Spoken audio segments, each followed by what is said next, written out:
Assalamu alaikum. I'm Jean-Christophe Babin, the CEO of Bvlgari, and I welcome all of you to the Bvlgari Marina Yacht Club at the Bvlgari Hotel, Dubai.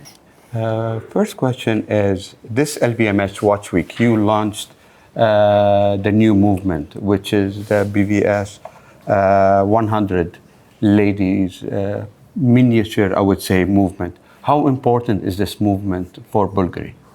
And for Bvlgari, it's clearly a game changer because many of our watches are, of course, being a jeweler, ladies' watches. And with the quartz crisis in the 70s, most of the small lady mechanical movements disappeared. And also most of the men movements as well. Some did survive, like El Primero, but I would say a lot of movement disappeared. If for the gentlemen there was a resumption of mechanical in the late 80s and 90s, it was not the case for ladies. And therefore, our main icons, Serpenti secret watches, had to move, unfortunately, from mechanical to quartz. This is why, when we came back to macro-mechanical movements for ladies, we started first with Piccolissimo in 2022. Piccolissimo was really crafted for the Serpenti secret watches. It's the smallest ever round movement in the world. Thanks to a very, very creative system of rewinding. It has also the biggest crown, the smallest movement with the biggest crown, so you can easily rewind it from the back and reset time from the back. This movement is extraordinary. However, being manual winding, being ultra small, it has not necessarily the power reserve you would expect from a daily watch like our icons, Serpenti Tubogas or Serpenti Seductory. Therefore, right after we introduced this movement, which is really kind of flagship of Bvlgari mastering of macro-mechanical movements together with Finissimo, and it was based also on Finissimo, that is less components and smaller, allowing eventually to give accurate time in a very small volume. We decided to develop a second movement for more daily versions of Serpenti. I think Seductory is the right example, which had obviously primarily to have a longer power reserve.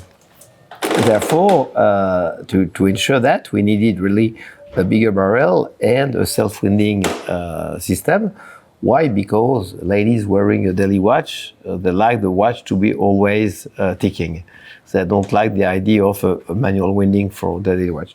So we had to re-engineer totally, and design from scratch a movement, very much inspired by Finissimo. The obsession was not so much the thickness, even if it's very thin, it's 3.9. It's 3.9 millimeters, so it's very thin, but it was not a chase, for the world record. It was more a chase for ensuring that Seductory with mechanical movement would be very slim.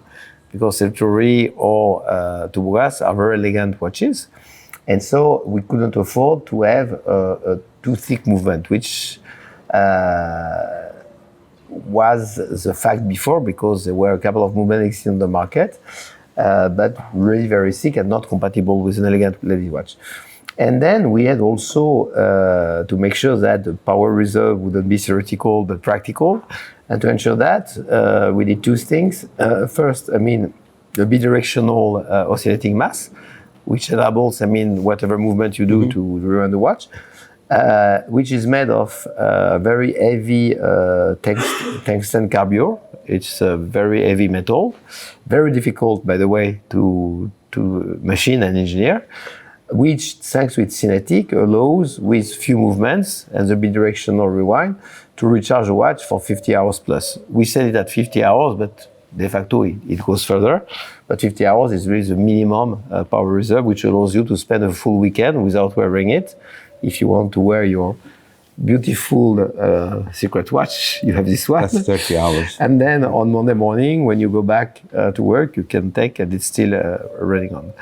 So it's a revolution in the sense that it brings back to Bvlgari, but not only to LVMH watch brand, the smallest self-winding movement for ladies' watch, including also some jewelry watches, because it's compatible for some jewelry watches.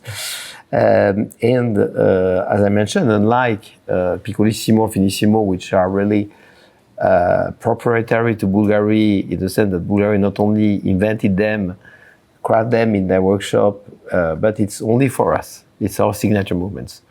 This is not meant to be a signature movement. It is born in Bvlgari. The first salutary and 2 Bogas watches will reach the store in April, so we took 2 months down the road, so tomorrow. So obviously, the manufacturing will be done in Le Sentier, where we do already finissimo, the chimes, ground complications. Now, this new movement will be included in all future releases of the Serpenti? I mean, in most of them, I would say. I would say in the higher end, made of gold, precious materials, obviously it's logical for a 50,000 euro watch that you have a mechanical movement. When it comes, to more accessible versions, namely the steel, typically we leave the choice of quartz and mechanical because we know that some ladies like the convenience of quartz, others they like the nobility of mechanical, and last but not least, quartz obviously allows you to have a lower price than with the mechanical because the mechanical costs much more than the quartz. 2025 LVMH Watch Week was mainly the Serpenti collection.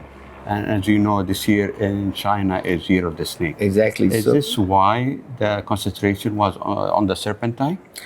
Well, obviously, during the course of the year, we'll disclose watch novelties, which are not Serpenti only. But to start the year, obviously, at the Chinese New Year taking place in January, we decided that first quarter of the year would be dedicated, whether it's jewelry, whether it's watches, whether it's accessories, really to celebrate the snake as Bvlgari's Serpenti and Serpenti's Bvlgari. And this symbol is universally worshipped, admired for more or less the same reasons. It's a symbol of permanent metamorphosis, rebirth, wisdom, power, seduction. So it's a very, very rich symbol which crosses across cultures. And therefore, for our most iconic line, we thought that it was a great idea to really leverage the Chinese New Year, which goes much beyond Chinese people only. Today, Chinese are celebrating Christmas, and non-Chinese also can celebrate the Chinese New Year. So most of those, I would say, regional cultural celebrations today are becoming more and more global. So for the next 2 months, it will be again about Serpenti, yes, of course. I mean, the Serpenti is the iconic line for Bvlgari. And it's one of the iconic lines because yes, we have others. You have so many. But how do you maintain or how do you keep the Serpenti relevant through the years? Well, I think by permanently innovating it, this is just an example, while at the same time being very consistent in its stylistic evolution. We have done since 2010 about 10 years, a bit less, with 2 Bogas only. So a daily watch, which was somehow also a jewel. Then we've introduced salutary, but capitalizing on the head of 2 Bogas, because the head is really the ovoid head you find also on 2 Bogas. It's not exactly the same shape, but you immediately recognize, it's from the same family. There could be sisters. And then, moving on, we started in pink gold. We have also added some yellow gold, which today is relevant to. So we don't talk about necessarily revolutions, even though I'm wearing one at the wrist. We'll come back later on that. But evolutions, which are always very consistent with what Serpenti stands for, trying to evolve the design, the ergonomy, to evolve also, the engines, if I may qualify them like that, without disrupting by going too far, because we know that those watches are daily watches. They're also, a testimony of an historical patrimony which was brought to Rome by Cleopatra in 45 BC. So we talk about close to 21 centuries.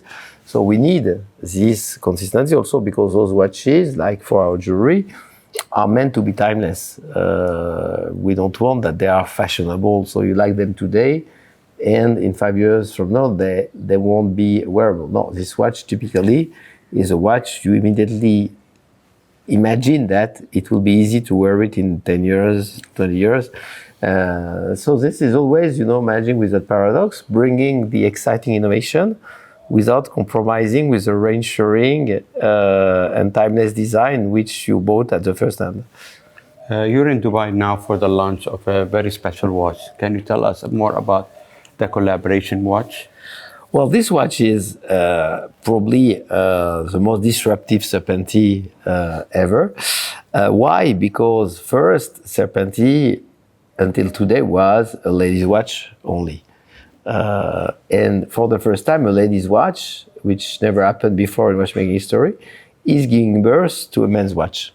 Usually, men's watches start first. After a few years, the watch manufacturers, they make it smaller. They put a bit of mother of pearl, a bit of pavé diamond, and here it is, a ladies' watch.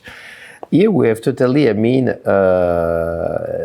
change the game, and the ladies' watch has been really the inspiration for giving birth to a men's watch, which, as such, is a world first. And the second thing is that it has been enabled by a unique collaboration in the industry between Bvlgari and Max Busser, MB&F, which again is something unusual because collaborations are few, and the few existing are always within the same group. So in a given group, you have brand A collaborating with brand B to make something special. Here, there are no connection whatsoever between Bvlgari belonging to LVMH and Max Busser, which is a totally independent brand. And in such, it's twice unique, born out of a ladies' watch and born out of two different companies with absolutely no financial connection, but conversely, a very strong convergence in terms of audacity, in terms of innovation, in terms of boldness, passion, and passion. That this is the story of Aperitif and Max.